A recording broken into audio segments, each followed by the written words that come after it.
Let's jump into problem 2011A. We're doing a pension worksheet, this time from the perspective of IFRS, and at the end we'll do ASPE. If you can do IFRS, ASPE is dead simple for my Canadian viewers. Elk Valley Mining sponsors a defined benefit plan. Effective January 1st, 2031, Elk Valley amended the plan to enhance benefits for past service. The actuary determined the amendment increased the defined benefit obligation by $1.6 million. Well, we'll know IFRS and ASPE agree on the treatment here. Past service costs are expensed immediately. So they don't go to OCI. They don't end up in AOCI with any issue there. They are expensed immediately. The following information relates to the plan, and we're going to slot it into the table. So let's start with our obligation, and our obligation is $20 million bucks. Credit, of course. Our plan assets open at $18.5 million, and there is a plan amendment for past service costs. The plan amendment said it was $1.6 million, and it was increasing our obligation, right? Increased the defined benefit obligation. So, okay, $1.6 million credit here, and it's a $1.6 million debit over here to the expense.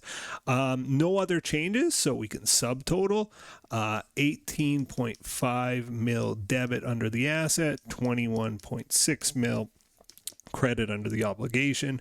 Our opening net asset was 1.5 mil. I said net asset, it's a liability, right? Where our obligation is outweighing the assets. And after that adjustment, we're at like 3.1 mil to the bad, right? We are a much bigger obligation because, you know, we amended our plan and it was more generous in terms of what we were paying out. And yeah, it gets brought into the expense immediately. Okay. Let's continue down the line.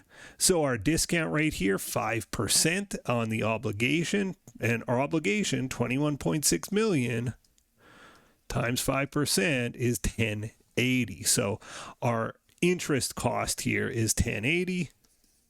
That's a debit to our pension expense, and that grows our obligation by 1080.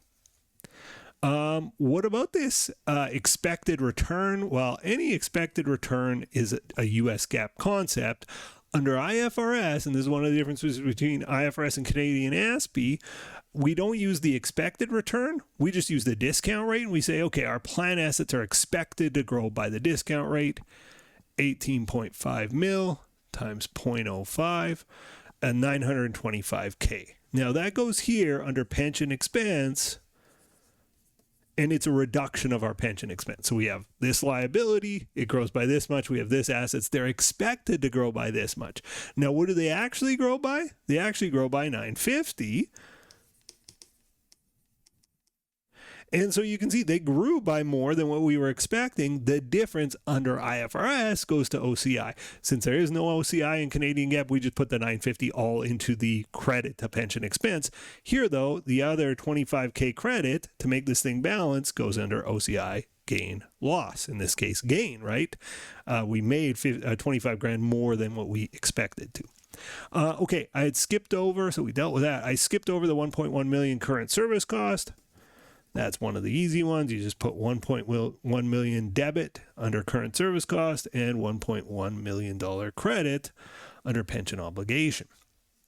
Actuarial loss on the obligation, $500,000. What does this look like? Well, actuarial loss of $500K. Now, this is another one where we are different between Canadian ASPE and IFRS. IFRS says put this in OCI gain loss. It's a debit, of course, and credit your pension obligation by $500K. Canadian ASPE, when we get there, we're just going to move this over because there is no OCI, so we'll just move it under the expense. Okay. Next up, contributions remitted to the trustee, $1.4 million. Okay, so that makes our assets grow by $1.4 million. Plan assets go up, and cash goes down. We contributed cash from the company and put it to the trust.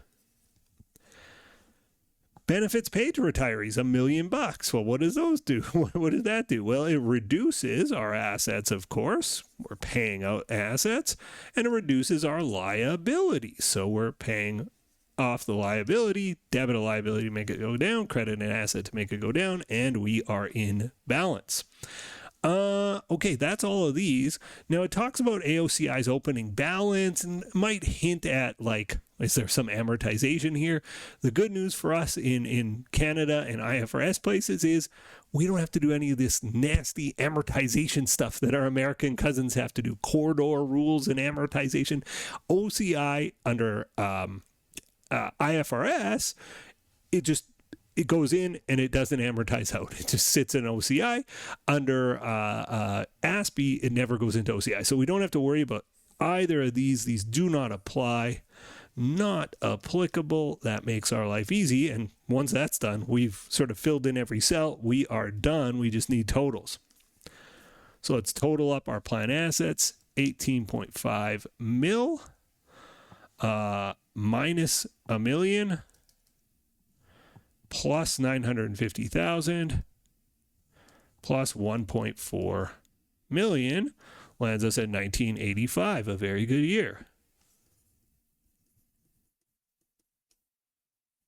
19.85 million.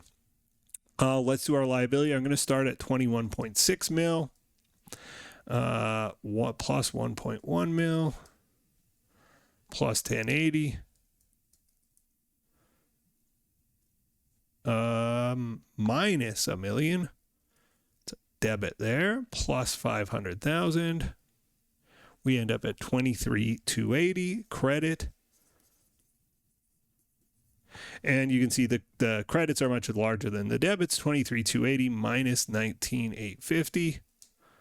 And we end up at 3.43 million credit. 3,430K credit, and it's again a net pension liability. No surprise our liability grew by so much because we had this like $1.6 million past service adjustment, right? So and a negative one for the plan. But even with that 1.6, we still went down by more. Looking at the start of the year to the end of the year, our liability grew by 1.930K, right? Like that's the change in liability, 1.5 to 3.4.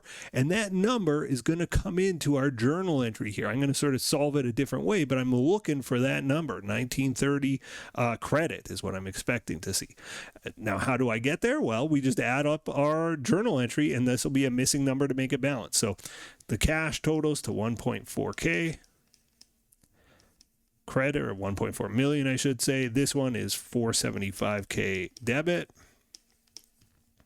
And this one, I need a calculator, 1.6 million plus 1.1 million plus 1080 minus 925. We land on 2855 debit. And so, okay, when obviously nothing here, the past service cost doesn't go to OCI. This is a US GAAP relic, I suppose. So let's add up our debits and credits and figure out what the missing number is here. 2855 plus 475. Our total debits is 3330. Our total credits so far is 1400. We're missing a credit of 1930. Look at that. That's the number we figured on calculating here. 1930 CR. That's what's going in our journal entry. So let's go ahead and do that IFRS journal entry. So it's just this set of numbers in debits and credits, and we'll be done with the IFRS section, and then Canadian ASPE, super easy after that. December 31st, 2031, we're going to debit pension expense. I think IFRS might use different language here. What do they call it? I don't have it at the tip of my tongue, but anyway, pension expense will do 2855 K, or let's just do it in millions, 2855000. The OCI gain or loss, we would call this a remeasurement gain typically under IFRS and ASPE. OCI, well, not under ASPE, I should say, under IFRS, remeasurement loss, and the amount of the OCI loss, 475K. Cash credit of 1.4 million,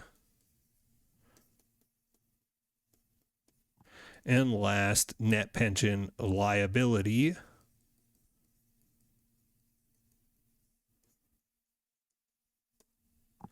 Credit of 1930.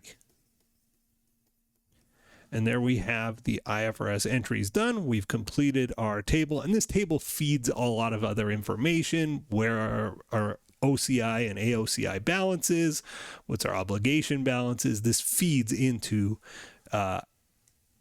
other questions we could ask, but this is like the cornerstone in my mind of the pensions chapter. Okay, let's move over. If you're just doing IFRS, like and subscribe. If you are a Canadian ASPE person, you'll know this is pretty easy. All we do is eliminate the OCI stuff and just move it into the expense. So this 925, this 25 gets canceled. This becomes 950 credit. And of course, it's perfectly matching that, as we would expect. This 500K just moves over here. Therefore, this number becomes 0, and this one goes up by 475K, just the total here. So in fact, I'm just going to add 475, 2855 plus 475. It's 3330 is the total of this column. So we eliminate that. We change this to 3330,000. And look at that. The number balances. There's our Canadian ASPE one done. So very quick, very easy for us Canadians. Thanks for watching, my fellow Canadians, and thanks for making it to the end. I'll see ya in the next video. Bye for now. The next video in our series is right up here, and if you want a supercut of all of the videos in this series, that's the one down below.